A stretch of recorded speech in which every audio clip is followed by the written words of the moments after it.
Mauritius के बीच रिश्तों की नई इबारत लिखने के लिए मॉरिशस के प्रधानमंत्री नवीन चंद्र रामगुलाम वाराणसी के 3 दिवसीय दौरे पे पहुंचे हैं। आज उनके दौरे का दूसरा दिन है और इस दौरान उनकी मुलाकात देश के प्रधानमंत्री नरेंद्र मोदी के साथ होगी। दोनों राष्ट्राध्यक्ष वाराणसी के इसी होटल ताज में द्विपक्षीय वार्ता करेंगे, जिन पर तमाम मसलों पर चर्चा होगी। माना यह जा रहा है कि व्यापार के साथ साथ पर्यटन के क्षेत्र में किस तरीके से दोनों के संबंधों को और ऊंचाई दी जाए, इसके साथ ही कूटनीतिक और सामरिक तौर पर किस तरीके से संबंधों को और मजबूत किया जाए, इस पर चर्चा होने की उम्मीद जताई जा रही है। फिलहाल उनके इस दौरे को लेकर वाराणसी में किस तरीके से तैयारियां हैं वो हम आपको दिखाने की कोशिश कर रहे हैं कि आपकी नजर जहां तक जाएगी सिर्फ और सिर्फ जो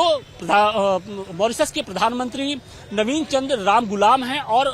देश के प्रधानमंत्री नरेंद्र मोदी की जो तस्वीरें हैं वो आपको वाराणसी की सड़कों पर जगह जगह दिखाई पड़ेगी। बनारस ने अपने बिल्कुल पारंपरिक अंदाज में उनका स्वागत किया है और बड़ी बात यह है कि उनकी जो मेहमान नवाजी है वो खुद प्रधानमंत्री नरेंद्र मोदी कर रहे हैं। द्विपक्षीय वार्ता के बाद मॉरिशस के प्रधानमंत्री के सम्मान में दोपहर का भोज भी वो देंगे। तो किस तरीके से संबंधों को और प्रगाढ़ बनाना है, इसको लेकर